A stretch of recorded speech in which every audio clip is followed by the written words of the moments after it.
Bueno,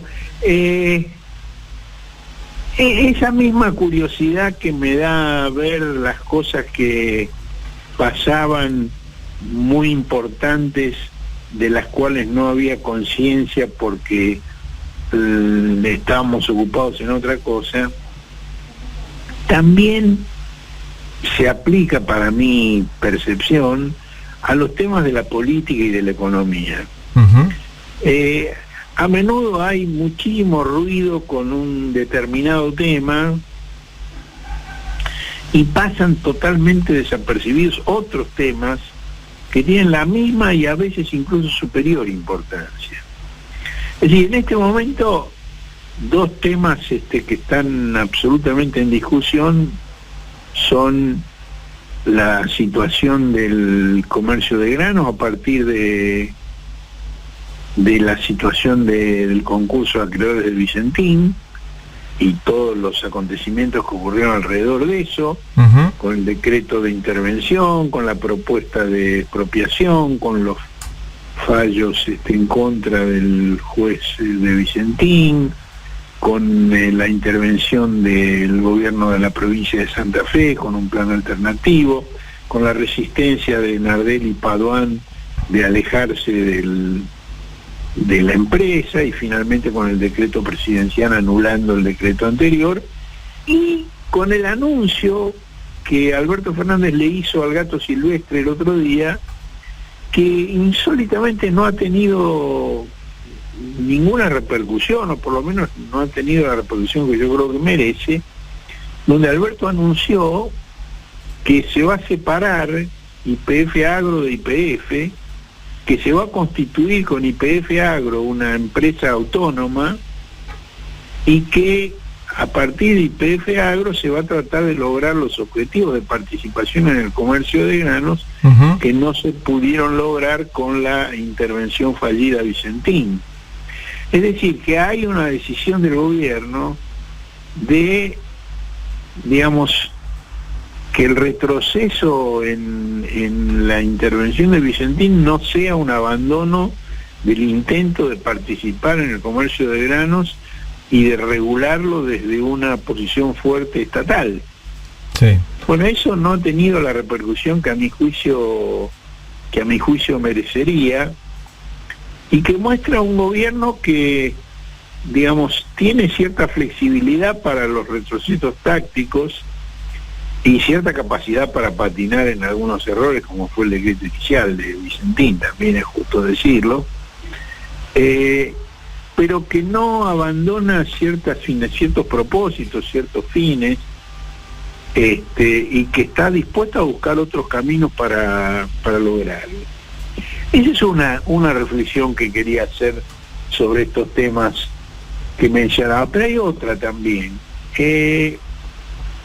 Uno de los temas fundamentales con Vicentín que salieron a la luz es la triangulación de exportaciones, la subfacturación de exportaciones, la constitución de sociedades fantasmas en guaridas fiscales, o en países vecinos que figuran como los compradores de la producción que se exporta, cuando en realidad son nada más que un pase de papel, porque la verdad es que la exportación va directamente a otro mercado, claro, pero por las diferencias de tributación entre una jurisdicción y otra, el exportador termina defraudando al fisco con un pago muy inferior de impuestos de lo que correspondería. Eso, para que se entienda, digamos, es muy fácil hacer. La empresa X, en este caso Vicentín, crea una empresa X de los mismos dueños en otro país y hace pasar las ganancias por ese país. Ahora, la diferencia es que en ese país no se pagan impuestos, o no se pagan impuestos por esas actividades, o menos. Se paga mucho menos. Entonces se va de los impuestos acá y tampoco los paga en el otro país. Bueno, digamos, con el debate, digamos, respecto de Vicentín, digamos, en algún momento parecía que, digamos, todos los problemas de la economía argentina pasaban por Vicentín. Y la verdad es que Vicentín es un botón de muestra de una práctica generalizada de las grandes empresas. Sí. Bueno, en este momento que se está hablando de la reforma judicial y además que se está investigando el rol del procurador interino Eduardo Ezequiel Casal en la comisión de seguimiento del Ministerio Público, la comisión bicameral del Congreso, hay un dictamen de la segunda de Casal, Laura Monti, que es la procuradora de temas fiscales de la Procuración General, donde Laura Monti, que convalidó previamente los tarifazos del gas, digamos que tiene un récord en ese sentido muy notable, siempre pro empresa, Laura Monti dictaminó que la moratoria, que la amnistía tributaria de Macri del año 16, la que dio lugar al blanqueo, y que para disimular de qué se trataba se llamó reparación histórica a los jubilados, ella dice que se aplica también esa ley 27.260 de amnistía a los delincuentes tributarios, se aplica también a las declaraciones inexactas o falsas de precios de las empresas multinacionales, que está tipificada en el artículo 954 del Código Aduanero. Bueno, esto contraría absolutamente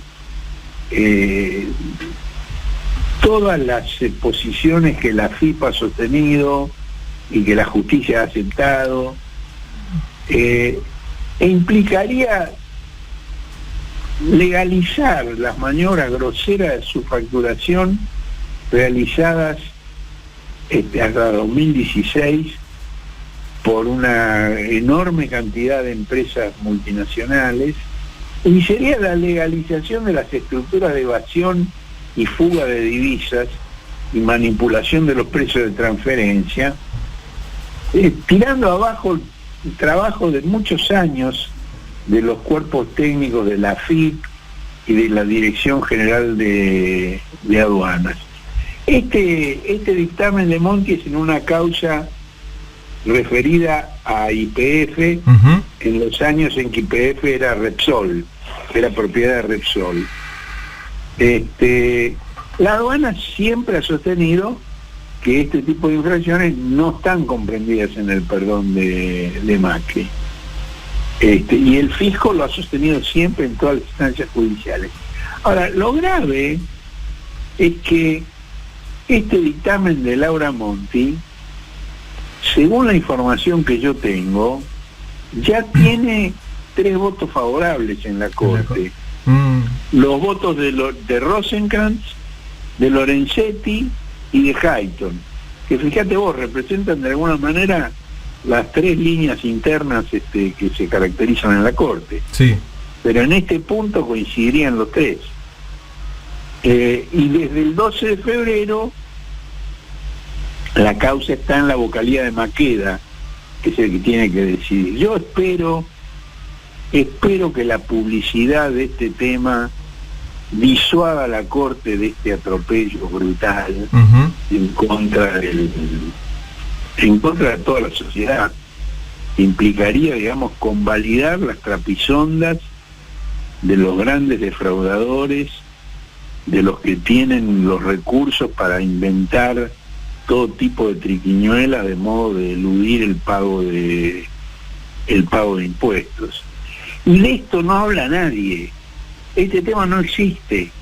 Se habla de la reforma judicial, de la declaración disparatada de la Cámara del Crimen, declarando inconstitucional un tema algo que todavía no se... Sí. Que todavía no se trató en el Congreso, la de la Cámara Civil y Comercial Federal, digamos, todo esta quisquillosidad ridícula que está circulando por despachos judiciales, han perdido la compostura, y están realmente como como Viviana Canosa cualquiera tomándose la botella de lavandina, ¿no? Y de esto no se habla. Sí. Y esto es gravísimo. Esto es gravísimo. Yo te sumo algo, Horacio, a esto que decís, que coincido 100%. No se habla en los medios que no tienen interés en hablarlo, pero también del otro lado caemos mucho en replicar y criticar esas cosas que son, esto, lo de Canosa u otras cuestiones que nos hacen perder tiempo y nos distraen de lo importante. No, sí, por supuesto. No, de eso no tengo ninguna duda, ¿no? Digo, para hacernos cargo también de todos lados de cómo se distrae la agenda. Del otro lado lo hacen a propósito. Sí. Bueno, lo que pasa es que no son temas fáciles. No son temas fáciles. Digo, hablar de lo que dice cualquier tarado en una pantalla de televisión y replicarlo y comentarlo y decir, mirá qué tarado, eso es muy fácil. Eso lo hace cualquiera. Digo, yo opino de qué y decís cualquier cosa. ¿Sí? En cambio de esto, viste, hay que investigar, hay que tener contactos, hay que estudiar, hay que leer la ley, hay que conocer los dictámenes de la aduana,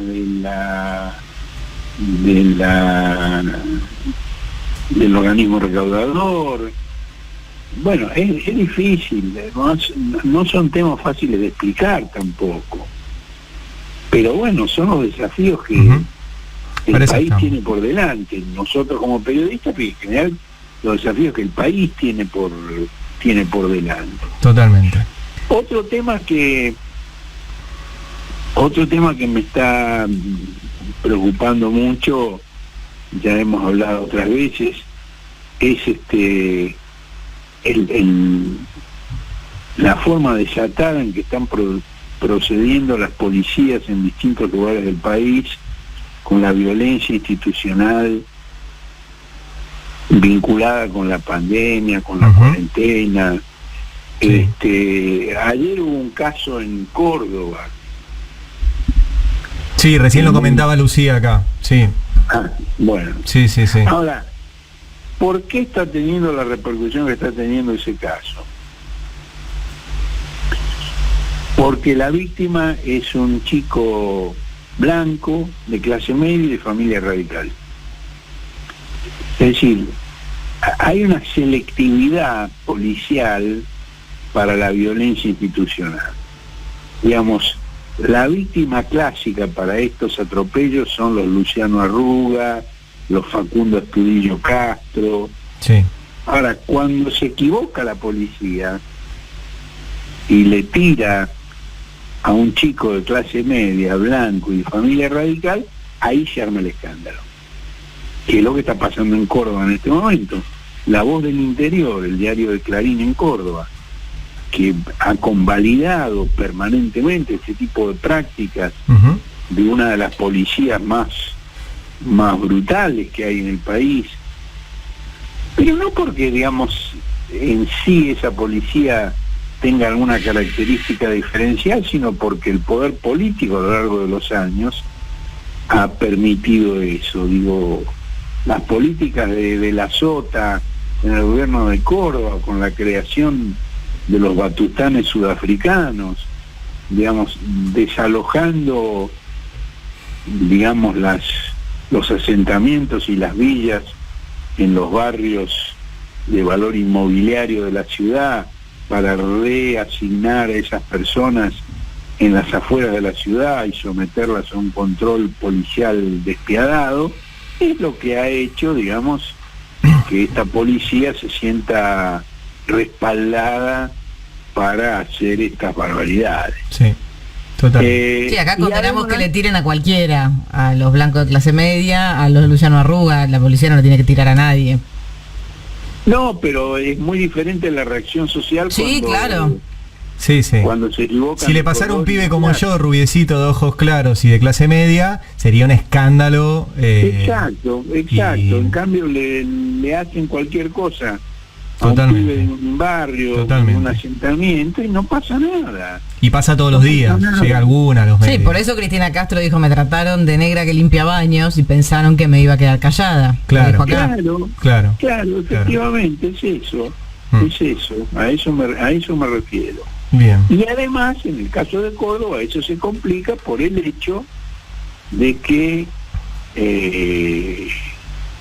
sectores políticos que históricamente han denunciado estas cosas, en este momento están muy callados porque el gobernador Schiaretti y el intendente Yarlora digamos, están en un proceso de acercamiento político con el gobierno nacional, tienen diputados nacionales que probablemente voten algunas leyes que el gobierno nacional necesita, y entonces los sectores locales cordobeses del Frente de Todos, de la izquierda peronista, por llamarla de alguna manera, punto en boca, no dicen nada, se callan, y eso no debe ser así, ser así. Totalmente. Pero bueno, son los temas que tenemos por delante en la agenda, son temas graves, son temas importantes,